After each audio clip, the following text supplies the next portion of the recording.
Hare Krishna, Namaste. The question was, why so much emphasis on AcArya? Why the scriptures glorifies AcArya so much? Before I utter any word, I like to recite those two verses from Bhagavatam. Nridegam Adyam Sulabham Sudurlabham Pravam Sukalpam Guru Karnadharam Mayanukulena Nabasvateritam Puman Bhavabdim Nataret Sa Atmaha. The human body, which can award all benefit in life, is automatically obtained by the laws of nature.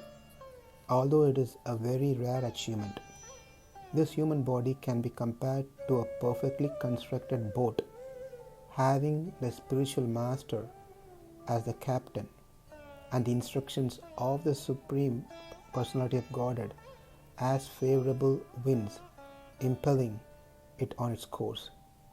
Considering all these advantages, a human being who does not utilize his human life to cross the ocean of material existence must be considered the killer of his own soul. This is from the 11th canto, 20th chapter, 17th sloka. The next sloka is also from the 11th canto, 17th chapter, 27th sloka. Acharyam mam vijaniyan navamanyate karhichit namartya buddhya suyeta sarvadeva mayo guruhu. One should know the Acharya as myself and never disrespect him in any way. One should not envy him, thinking him an ordinary man, for he is the representative of all the demigods. Now coming to my contribution to this wonderful discussion is frankly going to be nothing, because you all have shared the highest realization. Adding beyond these 8 great points or realization will simply fall into my own mental speculation. I would say these 8 points that you all have shared can simply be printed and glued on our table or desk or wherever we frequently perform our activities. I also refer these 8 points as Guru Ashtamani Pratishta, establishment of Guru's position through 8 glorious gems. All I can do now is to simply extract the essence of your divine realization and paraphrase it in a way I can easily understand and remember. Number 1, or first mani, is Acharyas are always merciful, unlike Krishna, who is independent. Krishna may or may not give his mercy. It totally depends on his mood.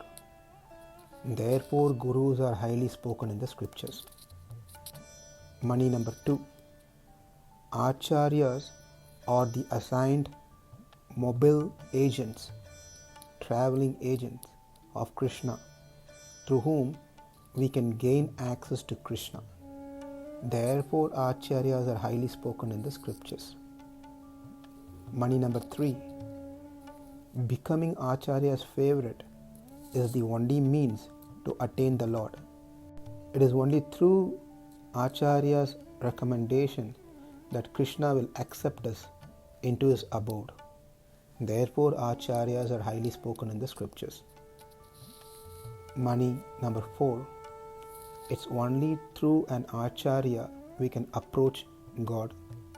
Otherwise, directly by ourselves in a conditioned state, going to be impossible. Therefore, Acharyas are highly spoken in the scriptures. Mani 5. Acharyas are the ones who have seen the truth through the scriptures and by their sincere practice of what they have learnt. They are the realized souls. Therefore, Acharyas are highly spoken in the scriptures. Mani 6. At any cost, Acharyas takes the responsibility of connecting us to God. Therefore, Acharyas are highly spoken in the scriptures. Money 7. Connecting to God through an Acharya is safer than directly being connected, because God has two natures. One, Anugraha, another one is Nirgraha. Anugraha means acceptance, Nirgraha means rejection. The Lord accepts based on our credits, and also He will be ready to reject us based on our demerits. Whereas Acharyas only does Anugraha. There is no dictionary word in their life called Nirgraha, rejection. Therefore, Acharyas are highly spoken in the scriptures. Lastly, the 8th money. Acharya has the key to the spiritual world. Therefore, Acharyas are highly spoken in the scriptures. That's all I got to say here on this topic.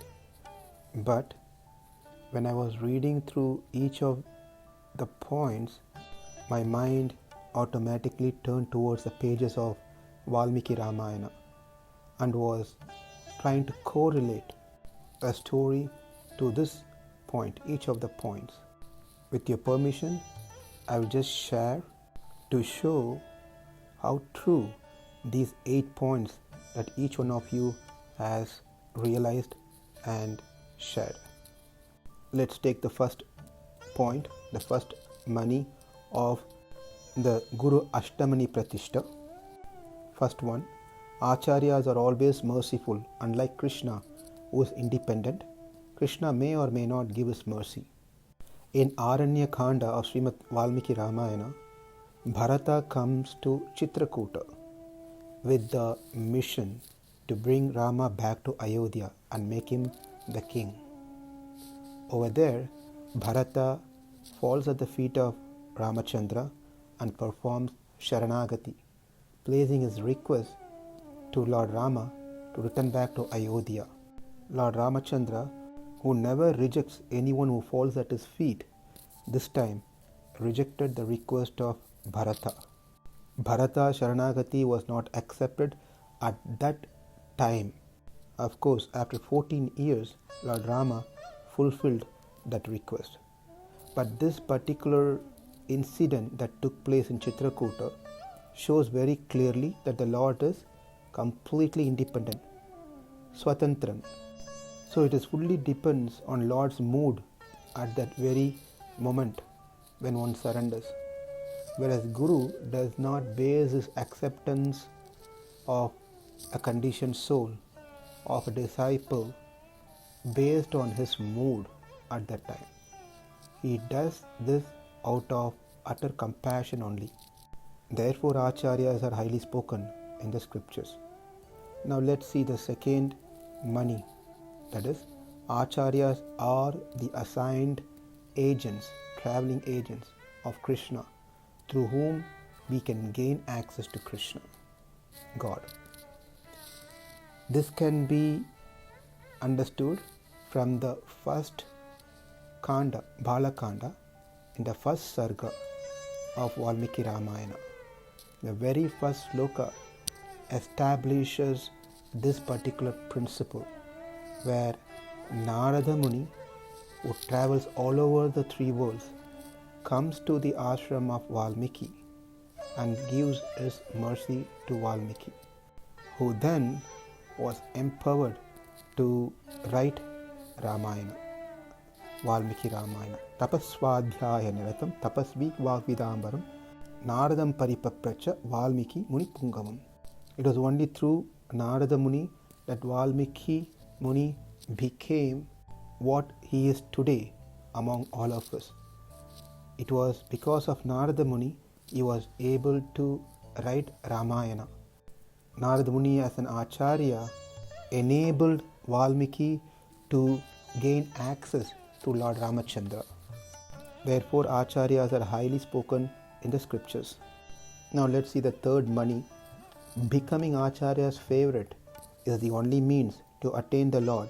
It is only through the recommendation of an Acharya Krishna will let us into his abode. We learn from Kishkinda Kanda that Lord Ramachandra encouraged Sugriva to fight with Vali to gain back the kingdom and his wife. Based on Ramachandra's instruction, Sugriva fought with Vali. In return, he has to run for his life. Sugriva was surprised why Lord Ramachandra did not kill Vali, rather stood there simply watching the fight between Sugriva and Vali. Ramachandra said, I couldn't differentiate between you and Vali. You both look alike. Therefore, he said, Sugriva, go to Lakshmana. Lakshmana, you garland Sugriva so that I can differentiate the one who is garland is Sugriva and one who is not is Vali, and I can kill Vali who is not having the garland. This story looks pretty simple, but then the deeper philosophy behind this is what this particular Mani says, that we may even get the friendship of the Lord, but we will not get love of Godhead. The love of Godhead only happens when we get connected to an AcArya and becomes his favorite. That is called AcArya Abhimana. When we become a favorite, a favorable person of AcArya, then that person get automatically favorite to the Supreme Lord as well. Therefore, AcAryas are highly spoken in the scriptures. Fourth Mani, it is only through an AcArya mercy we can approach God. Otherwise, directly by ourselves in a conditioned state, it is not at all possible. Throughout Ramayana, this is quite obvious. Mother Sita played the role of an AcArya. It is through her mercy, Guha got connected to Lord Ramachandra, Sugriva got connected to Lord Ramachandra, and even Vibhishana got connected to Lord Ramachandra. Another incident that we can learn is when Dasaratha was performing Putra Kameshti Yagya, seeking for children, the Devatas arrived there, and then they approached Brahma and requested Brahma to recommend them to be saved from the Rakshasas. The Devatas requested Brahma to approach the Supreme Lord to save them from the Rakshasas. Many times in the scriptures we can see the Devatas, headed by Indra, they approach Brahma, and Brahma then places the recommendation to the Lord to save them. Likewise, it's only through AcArya's mercy that we can approach the Supreme Lord. It is only through his recommendation that we will be saved. Fifth Mani is AcAryas are the ones who have seen the truth through the scriptures. They are the realized soul. Well, this is very nicely demonstrated in Balakanda by or between Vishwamitra and Dasaratha's interaction. When Dasaratha refused to send Rama with Vishwamitra into the forest to kill the Rakshasas, Vishwamitra says, you don't know about your son.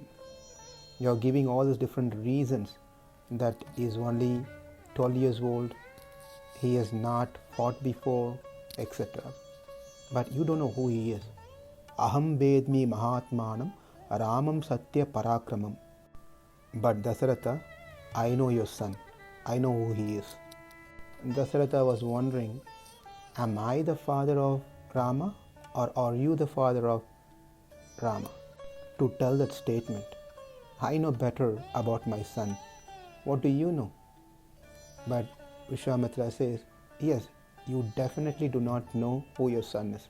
That is because you are not realized, but I am. Why?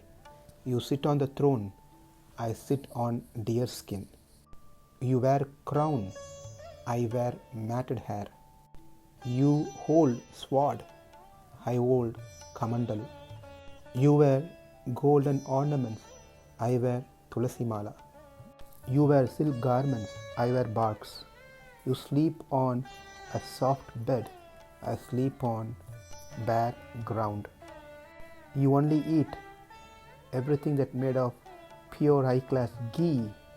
I only eat dry leaves and fruits. You are always surrounded by people conditioned like you, but I am always surrounded by people who are realized like me. In this condition, Dasaratha, how will you know who your son is? Therefore, I know who your son is. Send him with me. So from this we can understand that Acharyas are the ones who have seen the truth and lead their life as per the truth. They are the realized soul. Therefore, Acharyas are highly spoken in the scriptures. We have 3 more manis to complete. Number 6. At any cost, Acharyas takes the responsibility of connecting us to God. In the Kishkinda Kanda, the very important section is Sugriva Sakhyam, that is the establishment of friendship between Lord Ramachandra and Sugriva. But that friendship wouldn't have happened if Hanuman was not there. It was Hanuman who took the responsibility of connecting Rama and Sugriva together. In our case, we don't want to get connected to God because we feel He's somewhere high or I'm too fallen. Whereas in case of God, He thinks that we are too sinful to come to Him. Therefore, in one sense, He doesn't bother us. Let us go through our karmas and realize whenever that time comes to come back to Him. But Guru does not wait for that to happen. He comes to us and gives us the knowledge that the Supreme Lord is our only Father, only Mother, only Brother. He is the only one who can take care of us and relieve us from all the sins. Even though He is high somewhere, He is accessible to us through pure bhakti.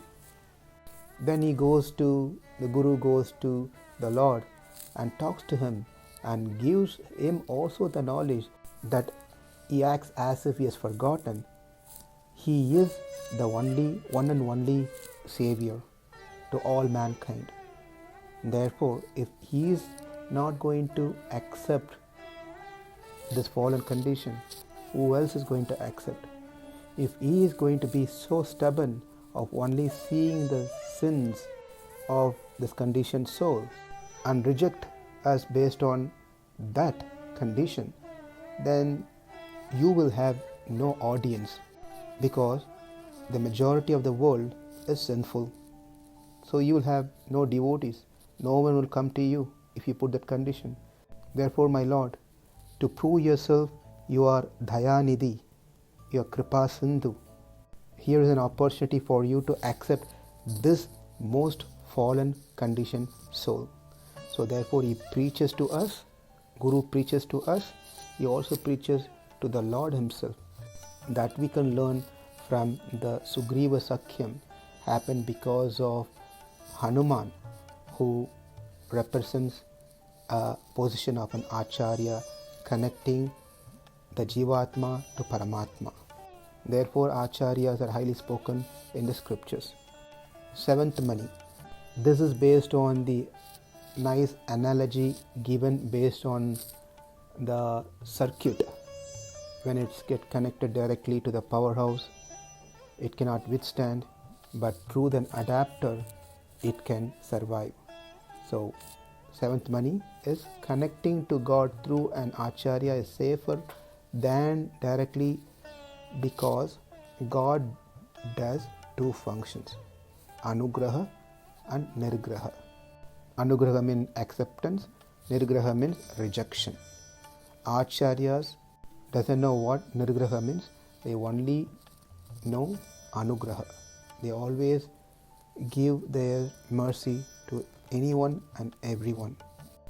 When Hanuman was ready to depart from Lanka, he wanted to take permission from Mother Sita to take a big farm and collect all the Rakshasis into his palm and squeeze them out as a juice, literally to kill them, because they have been torturing Mother Sita for past 10 months.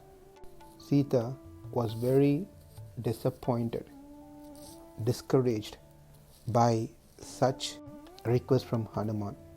Sita said, "You should not show enmity to these Rakshasis. They just did what they have been paid for by their king Ravana. When Vibhishana becomes the king, then they are going to obey Vibhishana and they are going to treat me well. So they are just instruments. You don't need to curse the instrument, blame the instrument." By saving the Rakshasis, it's quite interesting to note that these Rakshasis did not even perform Sharanagati unto Mother Sita. Even without that, Mother Sita saved these Rakshasis. That shows the Acharyas only shower Anugraham upon everyone. The Guru doesn't see our sins at the time of acceptance. In other hand, Krishna demands us to become sinless and pure by nature to accept us. Those are two extreme conditions. Therefore, Acharyas are highly spoken in the scriptures. Lastly, the eighth money. Acharya has the key to the spiritual world.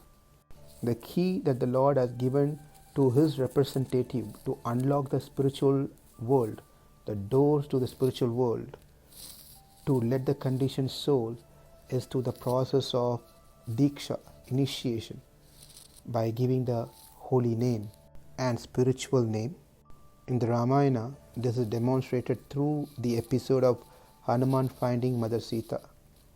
Sita was in a miserable condition, was ready to hang herself. At that time, Hanuman appeared in front of Mother Sita and presented himself with the ring that has been given by Lord Rama to her. This ring was a connecting factor. Likewise, we all are lost in this samsara, the material world, worrying too much of many unknown things. It is when a great soul comes into our life, all our worries are removed by he giving us that ring, which is initiation, the holy name. All our fears and worries are gone for good. If anyone after initiation still worries, then they are considered as good as atheists. It is better to live as an atheist than thinking oneself to be in a miserable condition even after surrendering to the Lord and to his representative. So the key is the holy name through the initiation process, and it's Guru who has that key to unlock the spiritual world for us. Therefore, Acharyas are highly spoken in the scriptures. I know that I have not said anything new. It is just my way of easily understanding what has been shared in the group, which I thought I will also share with you all. I hope it is of some use. Mata Ramo Matpita Ramachandraha, Swami Ramo Matsaka Ramachandraha, Sarvasya me Ramachandro Dayalu, Nanyam Jane Naiva Jane na Jane. Hare Krishna.